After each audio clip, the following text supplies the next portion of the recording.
নমস্কাৰ এই মুহূৰ্তত আহি পৰিছে ৰাতিপুৱাৰ কেইবাটাও গুৰুত্বপূৰ্ণ খবৰ আজি 18 জুন অসমৰ লগতে ভাৰতৰ বিভিন্ন প্ৰান্তৰ পৰা এনে ধৰণৰ খবৰসমূহ নিতৌ চাবৰ কাৰণে চেনেলটো সাবস্ক্ৰাইব কৰি ভিডিঅ'টোত এটা লাইক কৰি দিব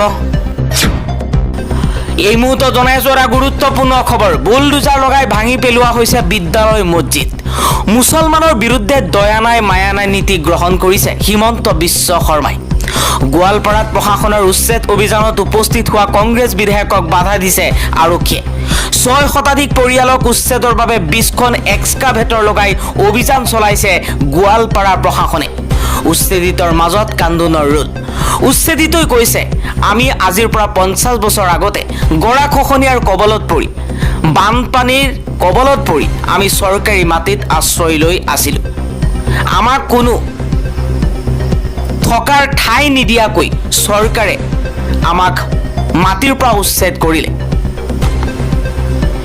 ইফালে গোৱালপাৰাৰ উচ্ছেদক লৈ গৰুজি উঠিল অসম সংখ্যালঘু সংগ্ৰাম পৰিষদে কৈছে অসমত মুছলমান হৈ জন্ম লোৱাটোৱেই অপৰাধ নেকি চৰকাৰী ভূমিত উচ্ছেদ কৰিছে ঠিকে আছে কিন্তু উচ্ছেদিত মানুহখিনিও প্ৰকৃত ভাৰতীয় মানুহ সেইবাবে মানুহখিনিকো সংস্থাপন দিয়াৰ দায়িত্বও চৰকাৰৰ পৰৱৰ্তী খবৰ হিটলাৰী চৰকাৰে গোৱালপাৰাত চলোৱা অমানৱীয় উচ্ছেদৰ বিৰুদ্ধে ভাৰতীয় জাতীয় কংগ্ৰেছ দলৰ প্ৰতিবাদী কাৰ্যসূচী হিমন্ত বিশ্ব শৰ্মাৰ চৰকাৰৰ বিৰুদ্ধে সৰব হৈ পৰিছে কংগ্ৰেছ জাকিৰ হুছেইন সিকদাৰে কৈছে যে বৰ্তমান সময়ত হিমন্ত বিশ্ব শৰ্মাই চলাই আছে হিটলাৰী শাসন জাকিৰ হুছেইন সিকদাৰে কৈছে সংবিধান অৱমাননা কৰি গণতন্ত্ৰক ভৰিৰে গছকি যি অন্যায় অত্যাচাৰ কৰিছে গোৱালপাৰাত তাৰ উচিত প্ৰত্যুত্তৰ এদিন অসমবাসীয়ে দিব পৰৱৰ্তী খবৰ আজিৰ তাৰিখত মুছলমানসকল লাঞ্ছিত বঞ্চিত হোৱাৰ একমাত্ৰ কাৰণ হৈছে কংগ্ৰেছৰ বিৰুদ্ধে সৰব হৈ পৰিছে সচেতন মুছলমান ৰাইজ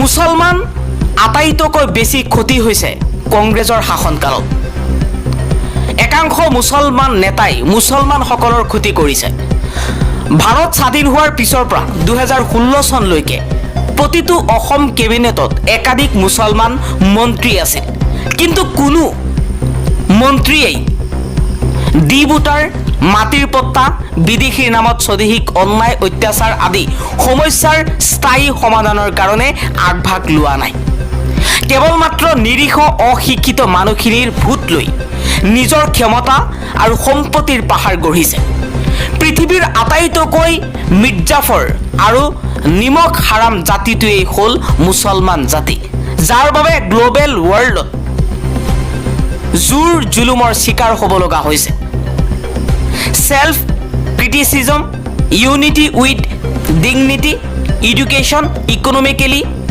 ডেভেলপমেণ্ট বৰ্তমান সময়ত বহুত প্ৰয়োজন হৈ পৰিছে পৰৱৰ্তী খবৰ সাদ্দাম হুছেইনৰ নিচিনাই ইৰাণৰ সৰ্বোচ্চ নেতা আয়াতুল্লাহ খামেনীক হত্যা কৰাৰ চেষ্টা কৰিছে ইজৰাইলে বৰ্তমান সময়ত আয়াতুল্লাহ আলী খামেনীয়ে গোপন ঠাইত আশ্ৰয় লৈছে ইফালে ইজৰাইলৰ সেনাপ্ৰধানে কৈছে যে সাদ্দাম হুছেইনৰ দৰেই ইজৰাইলৰ শক্তিয়ে ইজৰাইলে শেষ কৰিব ইৰাণৰ সৰ্বোচ্চ নেতা আয়াতুল্লাহ আলী খামেনী বৰ্তমান সময়ত চলি আছে ইজৰাইল বনাম ইৰাণৰ মাজত যুদ্ধ তেনে সময়তেই ইৰাণৰ তেহেৰান খাৰী কৰাৰ নিৰ্দেশনা জাৰি কৰিছে ডোনাল্ড ট্ৰাম্পে আমেৰিকাৰ ৰাষ্ট্ৰপতি ডোনাল্ড ট্ৰাম্পে কৈছে এই যুদ্ধত পৰাজয় হ'ব ইৰাণ ইজৰাইলৰ সমৰ্থন কৰিছে G7 সমৰ্থিত ৰাষ্ট্ৰসমূহেও লগতে ডোনাল্ড ট্ৰাম্পে কৈছে ইৰাণে কোনো পধ্যেই পৰমাণু অস্ত্ৰৰ মালিক হ'ব নোৱাৰে ইৰাণ পৰমাণুৰ মালিক হ'লে যিকোনো দেশৰ বাবে ভাবুকি হ'ব পাৰে বুলি মন্তব্য কৰিছে আমেৰিকাৰ ৰাষ্ট্ৰপতি লগতে ডোনাল্ড ট্ৰাম্পে কৈছে ইৰাণে কোনো পধ্যেই পৰমাণু অস্ত্ৰৰ মালিক হ'ব নোৱাৰে ইৰাণ পৰমাণুৰ মালিক হ'লে যিকোনো দেশৰ বাবে ভাবুকি হ'ব পাৰে বুলি মন্তব্য কৰিছে আমেৰিকাৰ ৰাষ্ট্ৰপতি। আন এটা খবৰ, গোৱালপাৰাৰ উচ্ছেদৰ বিৰোধিতা কৰিছে গৌৰৱ গগৈয়ে। গৌৰৱ গগৈয়ে কৈছে গোৱালপাৰাৰ ভূমিহীন পৰিয়ালৰ ওপৰত চলা অমানৱীয় উচ্ছেদ অভিযান স্থগিত ৰাখিবলৈ চৰকাৰক দাবী জনাইছো। চৰকাৰী ভূমিত চৰকাৰে উচ্ছেদ চলাব পাৰে বা ভূমিৰ আবণ্টন দিব পাৰে, তাৰ বিৰোধিতা আমি কৰা নাই আৰু নকৰোঁ।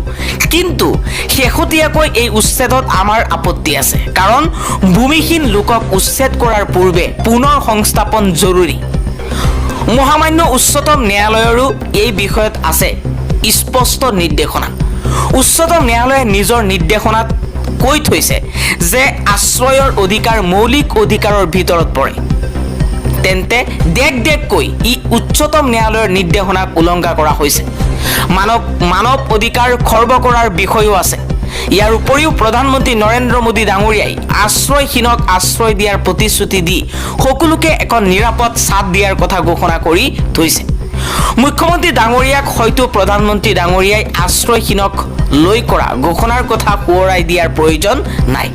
ইয়াৰ উপৰিও কেন্দ্ৰীয় সামাজিক ন্যায় মন্ত্ৰী ৰামদাস আথৱালেও উচ্ছেদৰ পূৰ্বে সংস্থাপনৰ বাবে বিকল্প ভূমিৰ ব্যৱস্থা কৰিবলৈ মুখ্যমন্ত্ৰী ডাঙৰীয়াক পত্ৰযোগে আহ্বান জনাইছিল।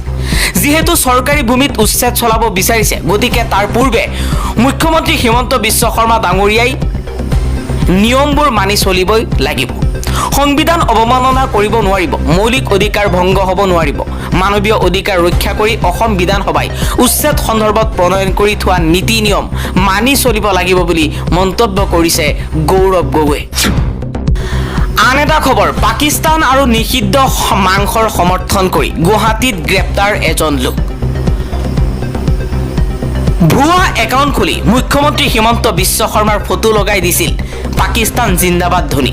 4টাকৈ গোচৰৰ ভিত্তিত গ্ৰেপ্তাৰ নলবাৰীৰ মুকালমুৱাৰ ছফিকুল হক। পৰৱৰ্তী খবৰ, নেমচুৰ সভাপতি বদৰুল ইছলাম সৰব হৈ পৰিছে হিমন্ত বিশ্ব শৰ্মাৰ বিৰুদ্ধে।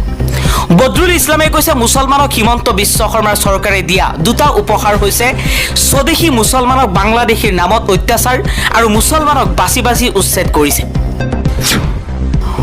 আন এটা খবৰ, এইবাৰ ইজৰাইলৰ বিৰুদ্ধে থিয় হৈছে তুৰ্কী। তুৰ্কীৰ ৰাষ্ট্ৰপতিয়ে কৈছে ইজৰাইলে ইৰাণক আক্ৰমণ কৰিছে। পশ্চিমীয়া বিশ্বৰ সীমাহীন সমৰ্থনত গাজা ধ্বংস কৰিছে ইজৰাইলে। তেওঁলোকে পাহৰি যোৱা উচিত নহয় যে মধ্যপ্ৰাচ্যৰ দেশসমূহৰ মাজত হাজাৰ হাজাৰ বছৰ ধৰি গভীৰ সম্পৰ্ক আছে। এখন দেশৰ উত্তেজনাই অঞ্চলটোৰ বাকী অংশক প্ৰভাৱিত কৰে। গতিকে এই কাৰ্য ৰক্তপাত আৰু মানৱতাৰ বিৰুদ্ধে অপৰাধৰ জৰিয়তে ইজৰাইলে নিজৰ বাবে বিপদ নিজেই মাতি আনিছে। তুৰ্কীৰ ৰাষ্ট্ৰপতিয়ে এইবাৰ ইজৰাইলৰ বিৰুদ্ধে এই মন্তব্য কৰিছে। ইৰাণক সমৰ্থন কৰি তুৰ্কীয়ে কৈছে যদি ইজৰাইলে ইৰাণৰ ওপৰত ভয়ংকৰ আক্ৰমণ কৰাৰ পৰিকল্পনা কৰিছে, তেনেহ'লে পৰিণামো ভয়ংকৰ হ'ব। পৰৱৰ্তী খবৰ, আজি কেইবাখনো জিলাত প্ৰচণ্ড ধুমুহা বৰষুণৰ আগজাননী জাৰি কৰিছে বতৰ বিজ্ঞান কেন্দ্ৰই। আঞ্চলিক বতৰ বিজ্ঞান কেন্দ্ৰই আজি সতৰ্কবাণী জাৰি কৰিছে। ইয়েলো এলাৰ্ট জাৰি কৰা হৈছে গোৱালপাৰা, বঙাইগাঁও, বৰপেটা, বজালী, নলবাৰী, কামৰূপ মেট্ৰ', মৰিগাঁও, নগাঁও, পশ্চিম কাৰ্বি আংলং জিলা, শোণিতপুৰ, বিশ্বনাথ, গোলাঘাট, কাৰ্বি আংলং জিলাৰ বাবেও বুধবাৰৰ দিনটোৰ বাবে ইয়েলো এলাৰ্ট জাৰি কৰা হৈছে। ধুবুৰী জিলাৰ এটা অংশতো জাৰি কৰা হৈছে ইয়েলো এলাৰ্ট। এই সময়ছোৱাত এই জিলাসমূহৰ 2 প্ৰবলৰ পৰা অতি প্ৰবল বৰষুণ অহাৰ সম্ভাৱনা আছে। একেদৰে বিজুলী ঢেৰেকনিৰ সৈতে হঠাৎ বতাহৰ গতিবেগ প্ৰতি ঘণ্টাত 40ৰ পৰা 50 কিলোমিটাৰ হোৱাৰ সম্ভাৱনা আছে বুলিও জনাইছে বতৰ বিজ্ঞান কেন্দ্ৰই। আন এটা খবৰ, গাজাত গণহত্যা বন্ধৰ দাবী। পেলেষ্টাইনী জনগণৰ প্ৰতি সংহতি প্ৰকাশ বাও দলসমূহৰ। পেলেষ্টাইনৰ জনগণৰ প্ৰতি সংহতি প্ৰকাশ আৰু গাজাত ইজৰাইলী বাহিনীৰ গণহত্যাৰ প্ৰতিবাদত দেশৰ 5টা বাওপন্থী দল CPIM, CPI, CPIML, AIFB আৰু RSPৰ আহ্বান মৰ্মে 17 জুনত গুৱাহাটীতো পেলেষ্টাইনৰ সৈতে ৰাষ্ট্ৰীয় সংহতি দিৱস পালন কৰা হয়। গুৱাহাটী প্ৰেছ ক্লাবত অনুষ্ঠিত সভাখন পৰিচালনা কৰে CPIMৰ জ্যেষ্ঠ নেতা সতনজীৱ দাস। এই সভাত গাজাত নিৰীহ পেলেষ্টাইনী নাগৰিকৰ ওপৰত চলি থকা ইজৰাইলী সেনাবাহিনীৰ বৰ্বৰতা তথা গণহত্যা আৰু যুদ্ধ অপৰাধৰ বাবে ইজৰাইল চৰকাৰক তীব্ৰ নিন্দা আৰু অচিৰেই যুদ্ধবিৰোধী ঘোষণা কৰাৰ দাবী উত্থাপন কৰে। গাজাত প্ৰকৃতাৰ্থত নৰসংহাৰ চলি আছে আৰু ইয়াৰ প্ৰতিবাদত বাও দলসমূহে দেশৰ প্ৰতিবাদী সভা সমাৱেশৰ আয়োজন কৰিছে সমগ্ৰ দেশত। CPIMৰ কেন্দ্ৰীয় কমিটিৰ সদস্য ইছফাকুৰ ৰহমানে যৌথ সভাখনত বক্তব্য তুলি ধৰি কয় যে পেলেষ্টাইনী জনগণৰ মুক্তি সংগ্ৰামৰ ইতিহাস বহু পুৰণি। এটা শতিকাৰো অধিক কাল জুৰি প্ৰথমে ব্ৰিটিছ সাম্ৰাজ্যবাদ, পাছলৈ আমেৰিকান সাম্ৰাজ্যবাদৰ নেতৃত্বত থকা উন্নত পুঁজিবাদী দেশসমূহৰ প্ৰত্যক্ষ পৃষ্ঠপোষকতাত ইজৰাইলৰ জায়নবাদী চৰকাৰে স্বাধীন পেলেষ্টাইন ৰাষ্ট্ৰ গঠনত বাধা প্ৰদান আৰু নৃশংস হত্যালীলা চলাই আছে। ব্ৰিটিছৰ চক্ৰান্তত 1948 চনত পেলেষ্টাইনীসকলৰ গৃহভূমিত ইজৰাইল ৰাষ্ট্ৰ প্ৰতিষ্ঠাৰ পাছৰ পৰাই পেলেষ্টাইনৰ